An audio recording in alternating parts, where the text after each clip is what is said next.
Hello,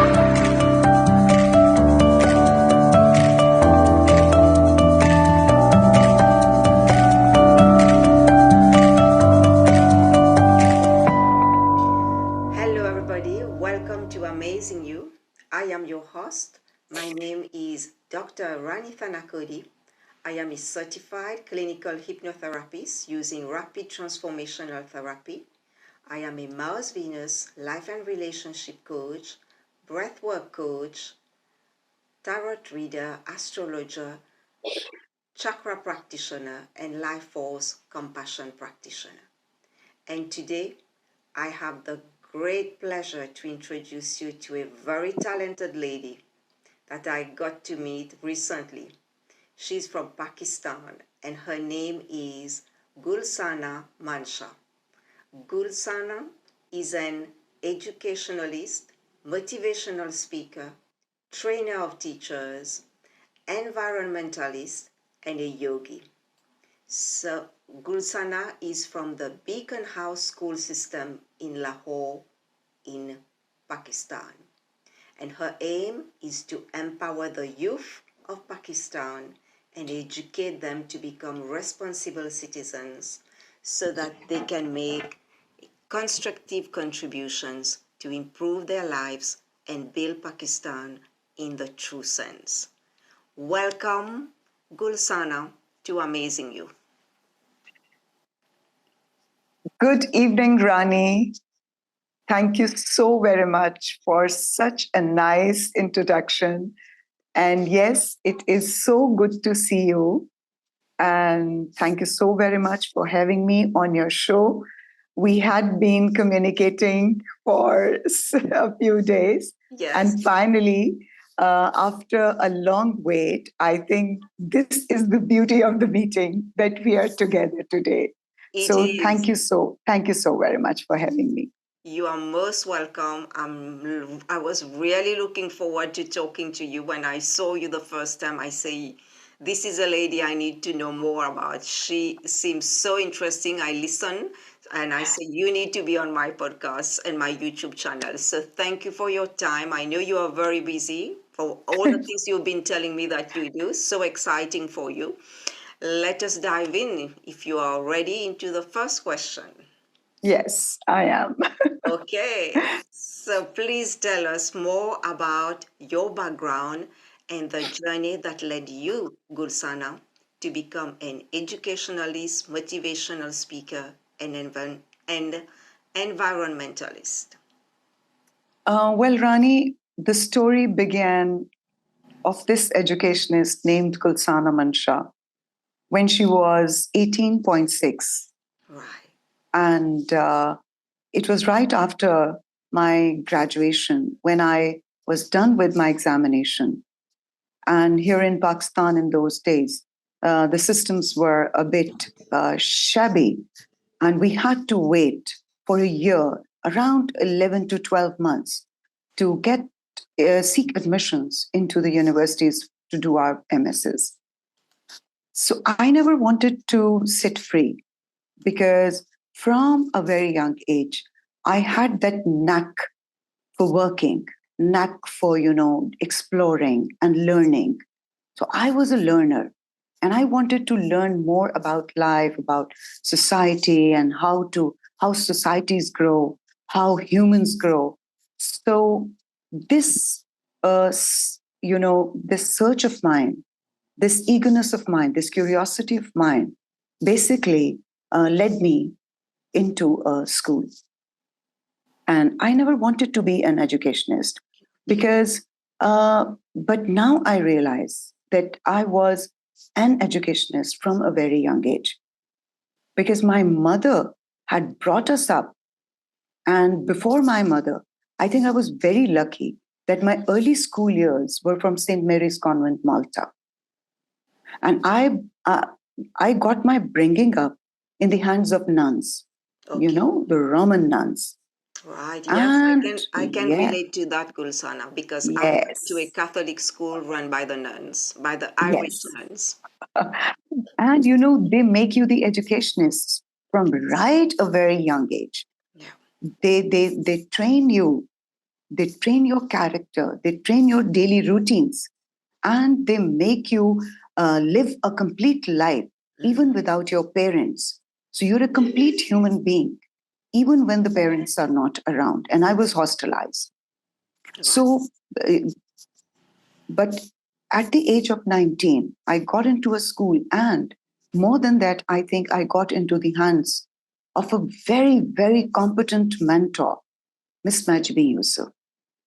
And I was a fresh graduate, raw girl who had never been into a profession, who didn't know, who didn't know that what is profession. And I went to her for this job thing. And she said that, Gulsana, well, I'm going to train you for 3 to 4 weeks. Do you have the patience to stay with me?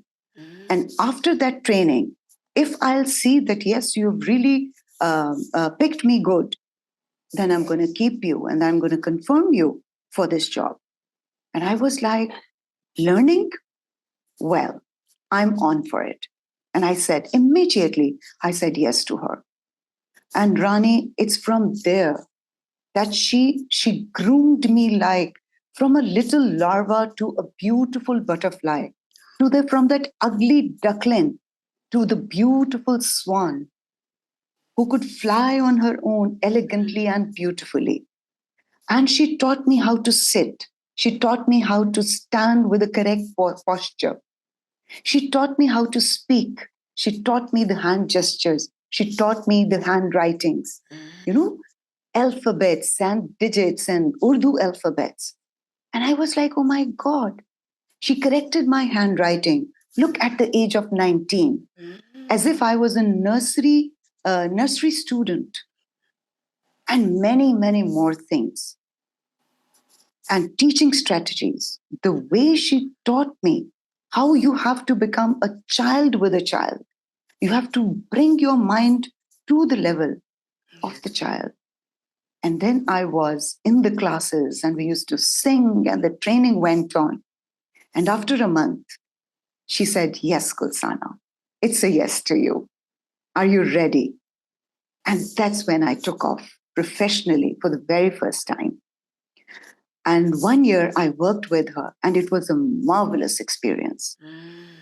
I think maximum of my learning comes from that year, from that lady, Miss Majbi Yusuf. What an inspiration she was. Then, Rani, I took a break because I had to complete my master's in English literature. Yes. And that was another experience which I'd call it out of the world because I'd never studied life before I studied literature. Literature, I was studying Greek mythologies. I was studying Roman cultures. I was studying Christianity.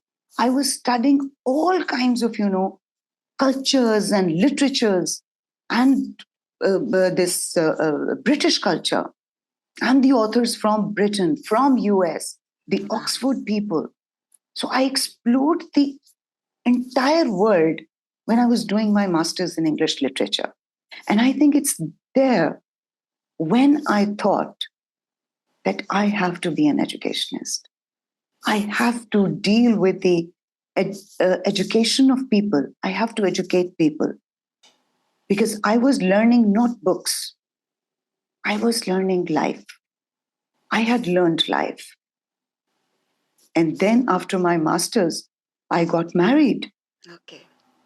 Tragically, I got married at such young age because my father was very sick. And the Asian parents, they're like, that they want to, just get over with their responsibility. Yes. And I had to say yes to him after so many discussions. And I tried to convince him, but unfortunately, I couldn't. And then, right after my marriage, I had a son. And when my son was 1.5, and that was the time I thought, now it's the right time to resume. Okay. And then I joined Salamat School System, SciCAS these days it is called. and I got into the hands of a visionary. And there she explored me that I was a speaker. Right after my joining, after a week hardly, my principal called me and she says, we are conducting a program and you're going to be the host. Okay. Excuse me. Do you think this is the right time to launch me? And this is the right time to put me, in front of your parents? And she says, yes, I know what I'm doing. And that was the first time. In school, yes, I had been taking part in competitions and debates. Yes. But at that time, I thought it was the girlish activity that I was doing. But here I realized. And then, Rani, it was again a learning experience. And the beauty of my journey, what I think is the most beautiful thing, that I started my career as a nursery teacher. And then I got into the KG class. Then I was promoted into grade 2, from grade 2 to grade 3, and then 4. And step by step, I never went into elevators. I never took those big leaps because I never believed in them. I wanted to take those stairs to reach my heights. Yeah. So one by one, and when I was in grade 4, it had been, I guess, 10 years. And then I was given, since I was an artist by nature, and my director of the school and the principal of the school, they had recognized the talent in me, and they made me the event manager of our schools, 7 campuses. I headed the 7 campuses. And there um, oh, along with other programs, I conducted cultural shows. Okay. I directed plays with children with completely professional, in a totally professional way. And then I was moving on. And there came a time when I became the curriculum team member. Right. And because when you're in the field of education, I believe that you should know all the 4 sides. Yes. North, west, east, south. I had to explore all the 4 sides of academia. And I went into the curriculum team at the head office. And I designed the guidebooks for the teachers, the guidelines for the teachers, how to teach this book, with what strategy. And there I realized that, oh my God, I need to be a trainer of teachers now. Okay. Because if I've designed a book for them, now I need to tell them how to execute this. And suddenly my director found out that I was not a typical trainer. I was just not into strategies. I was just not into methodologies of how to do comprehension, how to do, this essay writing thingy, how to improve the writing skills or speaking skills and listening skills. I taught my teachers how to teach life through these books, how to teach mannerism of life, how to teach ethics and etiquettes of life, how to groom and shape the human canvases. Yes. So I trained my teachers. And before that, I took my training again. Oh my God, you must have heard his name. I don't know. Been to England so many times. Mr. Abbas Hussain from Pakistan. Yes. Right. He is my trainer when it comes to training. I took the training of teachers. And he comes to Lahore for a very short time. And whenever he used to come, I was the first one to opt in. No, I have to attend sir's workshops and all that. And then he was again. Rani, I had been very lucky when it comes to mentors. I got excellent mentors.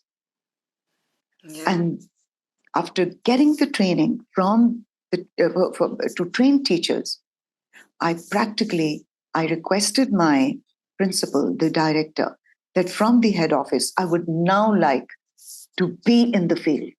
Okay. Let me take over the stage now. And then I was in the campus as the vice principal and the trainer. Mm. And now I thought that I was ready because um, I had traveled my journey step by step, experiencing, exploring all age groups, all grade levels, all academic levels. Yeah. I had seen them with my own eyes. I'd experienced them with my own, hands. So I was ready to take off. And that's where I took over the campus as the head. And from there, it was 5, 6 years back that I had to resign from the job due to my personal reasons. It was my mother's illness. And she had nobody else except me to take care of her. And I resigned from the job, which I till date regret that I shouldn't have. But then, Right. but then I got into a very big school system, Mm. Is and that what you call the Beacon House school school system? systems, yes, Can you and tell us more about that, Gulsana? yes, Yeah. and then I suddenly one day, the principal of Defense Ring Road campus, she came to know that Mrs. Salamat's Gulsana Mansha is not in SciCas anymore. And she tried communicating with me, but I was busy those days with my mom. Right. But then she said, Manika ke nahi, abhi, you have to join. And then I thought that mom was now stable. And I think I had arranged a full-time nurse for her. And I was ready to join. But here, Rani, I joined this campus with a totally changed mindset because until now, I had discovered that Pakistan have countless principles. They can get countless managements, Yes. but we are short of good teachers. Right. And I just talked to my own self first that Kulsana, you're going back to the field, not as a principal, not as a coordinator, but as a facilitator of the youth. Mm. Let's work with the youth now. I'm done enough with adults. Okay. Now it's time to work with the youth of Pakistan. Yes. So I totally dedicated myself with my willing will, and I have no regrets about it. And I proudly tell people that I am a teacher. Yes, I am. And I own my designation as a teacher, my profession as a teacher, my responsibilities as a facilitator. Yes, I am.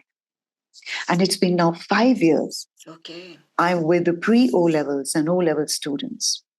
Right. And I am teaching them life. I'm teaching them life. Wow, that is beautiful. Yes. Thank you, Gulsana. Thank you. And when it comes to environment and motivational speaking, Rani, I discovered myself when I became a teacher that I was not a conventional teacher. I was not into, if even I was doing a comprehension passage, I had to bring out life. Yes. I had to bring in life into the classroom, and I had to bring out life from this comprehension passage, from this book, from this writing topic. So I was more into personal stories of children. I was more into my personal real life experiences. And I used to share it with them and make them learn to become beautiful humans, groomed humans, learned humans. And when I used to conduct these classes with pre-O levels, my students started suddenly telling me that Ms. Gulsana, when we are attending your sessions, we don't know if we are good literature students or not. But one thing is for sure, that we feel motivated. We feel like, working towards our goals. We feel like living a healthy life. So then I thought that I can integrate my teaching with motivational speaking. Yes. Because, Rani, if we go into the core of teaching and motivational speaking, the seed is to educate. Yes. That's the core reality. A motivational speaker is also educating. Yes. He's also trying to bring a change, shaping humans, shaping humanity. And when it comes to teaching and facilitation, it's all about facilitating humans and shaping humans. And that's for me, that is education. These books and exams, these are not, for me, it is not education. It is I not. don't, yes, it is not. Yeah. This farm isn't just any farm. It grows for Juice Plus. Juice Plus is farm-to-capsule nutrition made from 30 different non-GMO fruits, vegetables, and berries. Harvested at peak goodness to make nutrient-rich plant powders in convenient capsules. Clinically proven for over 20 years to support your wellness. And makes it easy to help bridge the gap between what you should eat and do eat. Fruits and vegetables are always on the table with Juice Plus. Juice Plus.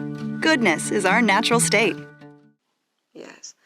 Thank you, Gulsana. And my other question to you is, as a motivational speaker, could you please share with the audience an inspirational message or story that has had a significant impact on your audience, and why it is important for the young people today to hear such message that you have for them?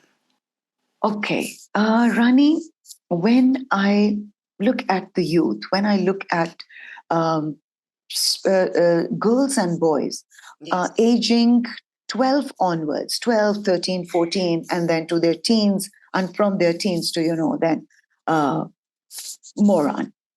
Yes. I see that we as parents are making a very, very big mistake by making our students, by making our own children at home.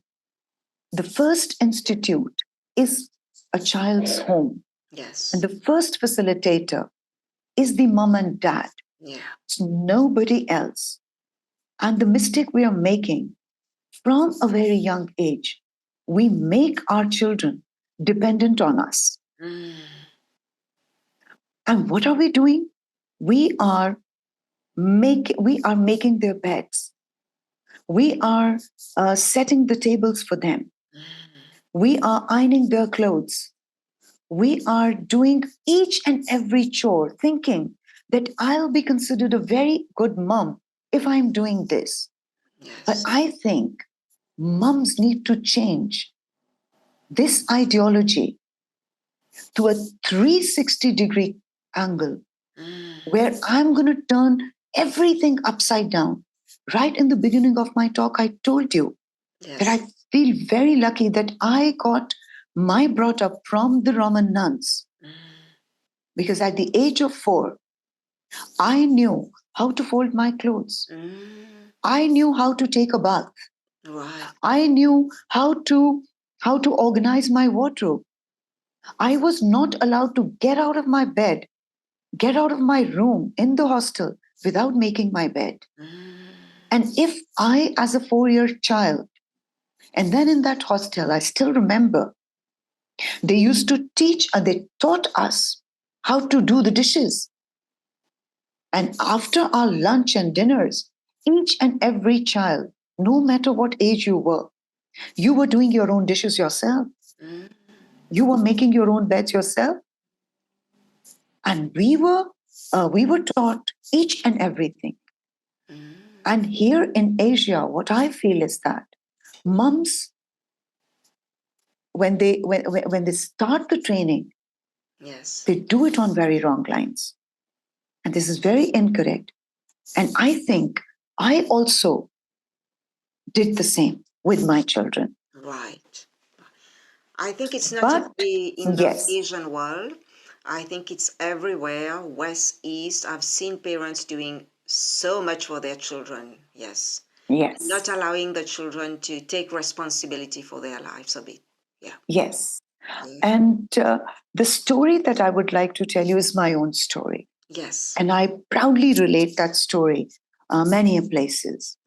And Rani, it was around 6 years back, when I went through a traumatic, chronic depression. Okay. Something was, everything was changing, undergoing a drastic change in my life. And no matter, I had been a very strong person throughout my life, a very active person, a very healthy thinker. But there comes times when you can't stand things, when you can't make it. And it was the time when I couldn't make it. I was straight to bed, straight on bed. And I have 3 children. And there came a time, Rani, when I thought that maybe any moment I'm going to commit suicide. And my children, my youngest daughter, at that time, she was 13. The middle one, 14. Right. And my son, he was 17, 18. Yeah. And the kind of training I had done was the typical Asian mother's training. And one day, my youngest daughter, she's very sensitive. I was locked into my bedroom and I was screaming. I was in pain, mental pain, physical pain. And I was screaming, and she was sitting outside the bedroom's door on the floor and scared. Right, yes. And then she just knocked the door. She came to me, she hugged me, and she played a movie for me. And the movie's name was Bihu. It's an Indian movie. And the theme of the movie was where a mom, and I don't know, she could sense it, that my mother would commit suicide. And it's when she showed me the movie, I realized that my children were understanding each and everything I was going through. Yes. And she showed me a movie where the mother commits suicide. Right. And there was a child left behind. And what that child went through, that was an eye-opener for me. Okay.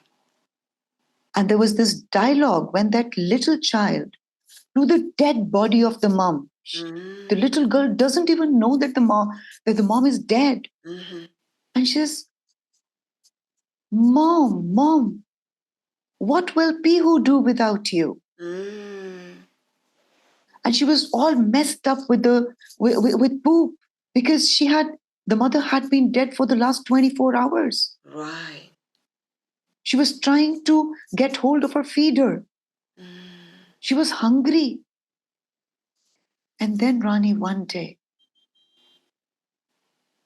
I just lied down on bed and I talked to myself. What if I die someday? If not out of suicide, if out of natural death, yes. Have I equipped my children? Have I made my children independent enough that they can survive without me? And Rani, the answer was no.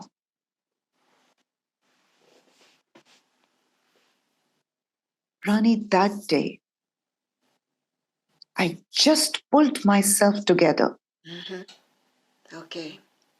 That Gulsana Mansha, you cannot do this to your children. You've no right to do this to these 3 lives. And you've no right to do this to yourself. Yeah. And since I was a counselor as well, I self-counseled myself. And Rani, I came back to life. Wow. That is such an inspiring story because today, listening and watching this podcast, I know there are so many people who are facing some tough times, who are going through depression like you've been, Yes. who want to commit suicide like you wanted to. Yes. So what would you like to tell them today? Okay, now, Gulsana. then I started not only working on me. Yes. I learned from that experience that I have brought up my kids not the way they should have been brought up. I taught my daughters and my son how to cook. Okay. I taught them how to do dishes. I taught them to clean the house. I taught them, and then I taught them how to do groceries. I taught them money management. I taught them each and every skill that they needed to live a prosperous and pleasant, happy, successful life. Yeah. And then, Rani, after 2 years, I realized that, oh my God, I'm still missing on something. Okay. That all these groceries, this house rent, this car fuel, everything is gonna be earned with money. And oh my God, I've not taught them how to earn money. Right. They need to make money. Yes. And then I just asked them that look around for work around you. And they were like, Mom, what would people say? Hell with people. Yeah. I need to train you to earn money.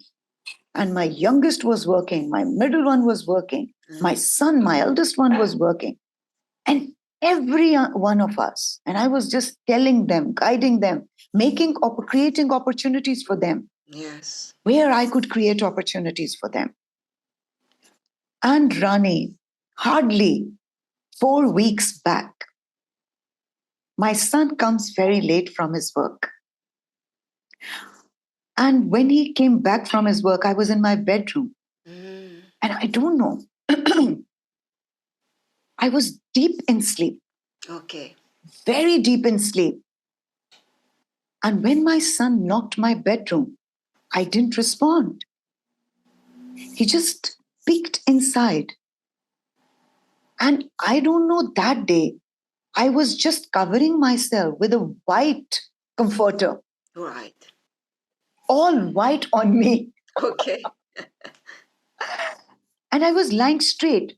And I never lie straight. I'm always lying sidewise. Right. I don't know. It was the moment when I think again I had to ask myself the question that I asked myself 5 years back. And for a few seconds, Rani, my son thought I was dead. Okay. He got so scared. He just held my shoulder slightly, Mom. And I was like, Gee, beta. And he got really angry. He pulled out that white comforter off my body. And he says, Don't you dare do this to me next time. And I could feel his fear. I could sense it. And after that, he immediately went into my wardrobe, brought out the colored comforter. He said, I'm going to throw this white comforter of yours. Never do this again. Mega, you thought I were dead? Kehte, oh, come on, don't talk rubbish. And he goes, no. He went his bed. Then we talked for a while, and then he went to his bedroom. Rani, he went to sleep. But that night, again, I repeated the same question to myself. Gulsana, natural death is inevitable. What if what your son was dreading had turned out to be right? And now, if you were dead, are you gonna dead comfortably? And the answer was yes. Wow. It would not make any difference now. If I'm with my kids, yes, and if I'm not, they are earning. Yeah. They are taking care of the house. They're taking care of their professions. They're taking care of their studies simultaneously. Yeah. I've made them all rounders, if not toppers.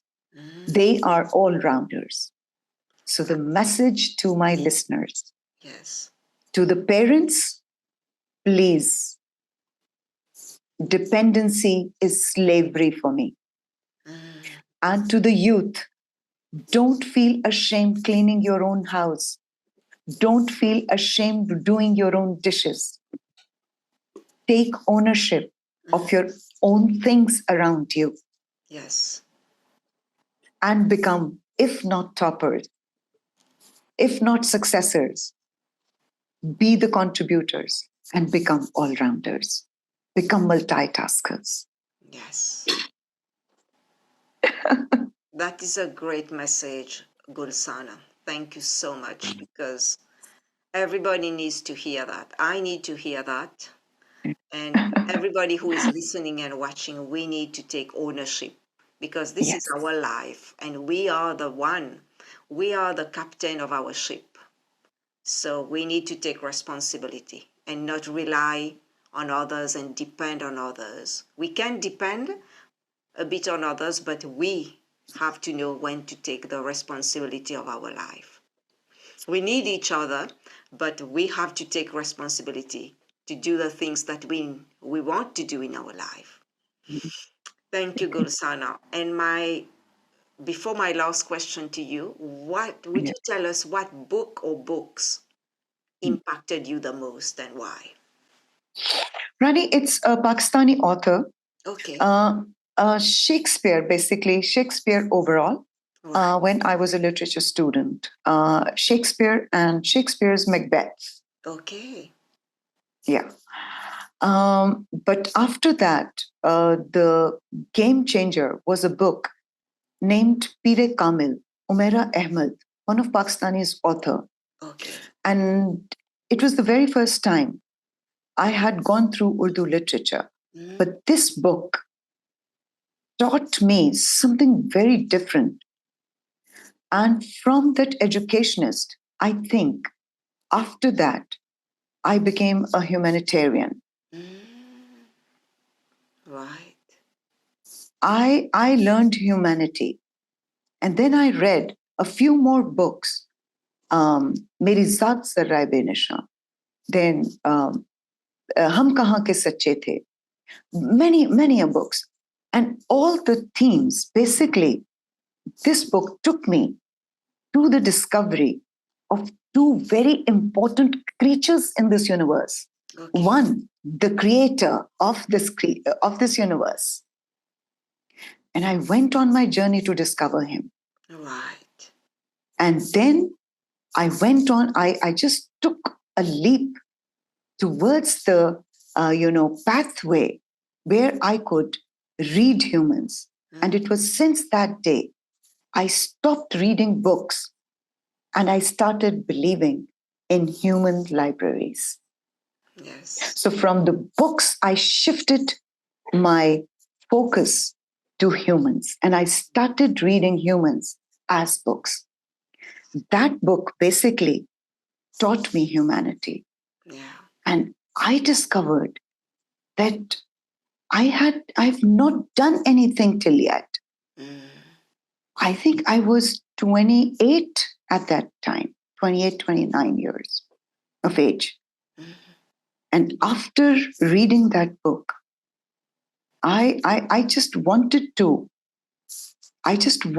find God. I just wanted to know him. I just wanted to know his universe. So from the books, I took a shift and started taking my learnings, observations from the universe, from the sun, from the moon, from the trees. And I became a friend to nature. Yeah. I made nature my friend. And I discovered that it is not good to go towards chemical emotions, chemical products, chemical fertilizers. I need to move towards organic behaviors. Yes. I need to go towards organic emotions. I need to go towards organic mental health Yeah. and organic products. I need to improve my you know that Eat, Pray and Love, the movie? Yes, yes. So it was the same kind of journey. Mm. And after so many years, Rani, 20 years of marriage, I decided that I'm going to end it. Okay. I ended my marriage because I learned that relationships based on sacrifice, relationships based on compulsions, Mm. they are not relationships. Yeah. It is simple manipulation of such a beautiful emotion Yeah. called love. So I never wanted to manipulate that emotion. Mm. If love was there, it is there. Yes. But then I had to see, I had to uncage my life partner, and I never wanted him to live with me just because we had 3 kids. Mm. So I learned that was another learning about relationships, about God, about life, and about organic living, Mm-hmm. psychologically, physically, and in my eatables. So there was a total change that I thought that I went through. And I became an environmentalist there because I started, respecting each and every gift that God had given us in Mm-hmm. the form of trees, soil, water, air. Everything was a treasure to me then. And earlier, I had never realized that this habitat of mine called Earth is full of treasures for me. Yes. Everything is a treat for me. And I had never even bothered thinking about it. And then I started taking care of the environment with humanity, with love. And then all my love was the other way around. I learned the real meaning of love, the real meaning of friendship, Yes. the real meaning of relationship with God, with humans. Yes.